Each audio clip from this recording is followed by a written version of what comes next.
Oke, kita langsung aja ya. Lagi ada drama besar nih yang lagi panas-panasnya di komunitas cosplay Asia Tenggara. Intinya cuma satu pertanyaan, tapi jawabannya kok ribet banget. Beneran minta maaf nggak sih? Nah, ini ceritanya soal tuduhan, cancel culture, dan ya kekuatan netizen yang luar biasa. Nah, ini dia nih biang keroknya. Di satu sisi, si cosplayer ini bilang di medsos, aku udah hubungin mereka kok buat minta maaf secara pribadi. Tapi, di sisi lain, yang katanya dimintain maaf plus temen-temennya pada bilang, hah? Kapan? Nggak ada tuh. Kan jadi bingung ya. Ini langsung bikin misteri besar yang mancing semua keributan ini. Jadi, siapa nih yang bener? Eits, tapi tunggu dulu. Biar kita ngerti kenapa urusan minta maaf ini jadi segede ini, kita harus mundur sedikit. Mesti tahu dulu, kenapa sih sampai ada tuntutan minta maaf segala? Soalnya, ini bukan masalah yang baru kejadian kemarin sore. Jadi, kalau dari sumber yang kita ulas, semuanya ini meledak gara-gara satu insiden di acara amal. Si cosplayer, Larissa Rusford, dituduh sengaja nutupin muka rekan-rekannya di foto.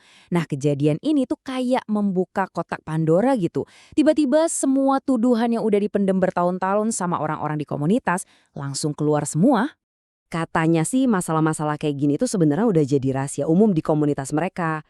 Udah banyak yang tahu, tapi kenapa pada diam aja? Ya karena banyak yang takut buat ngomong, takut diserang balik sama fans-fans fanatiknya, yang biasa disebut White Knights atau WK. Mereka ini siap pasang badan ngebela idolanya habis-habisan, nggak peduli bener atau salah.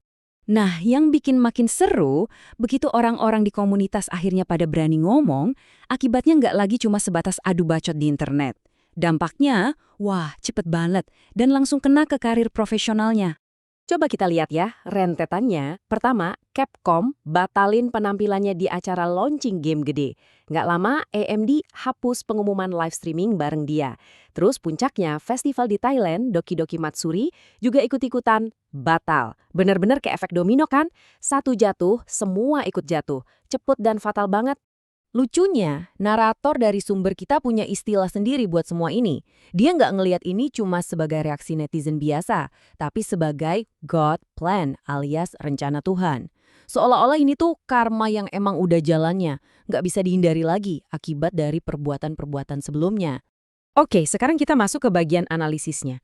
Kenapa sih kontroversi ini kok nggak kelar-kelar? Malah makin panas, makin gede. Sebenarnya apa sih akar masalahnya yang bikin apinya ini nyala terus? Menurut argumen di sumber kita, semua drama ini sebenarnya bisa selesai dengan satu langkah, simple banget, permintaan maaf yang tulus. Nah, ini kan jadi pertanyaan besar.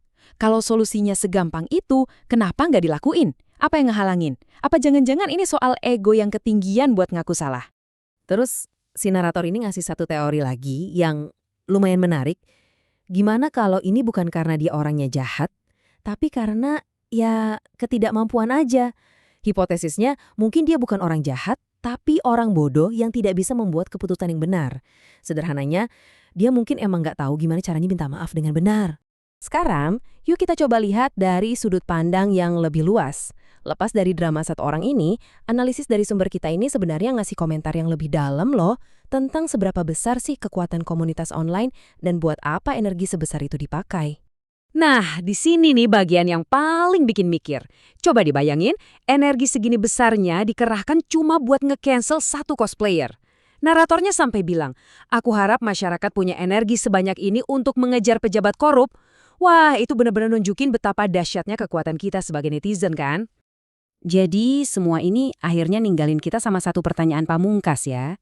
Kekuatan kolektif online ini kapan sih jadi alat yang benar-benar efektif buat mencari keadilan? Dan kapan malah jadi ajang amuk massa yang salah sasaran? Nah ini nih, mungkin perdebatan paling penting di zaman kita sekarang.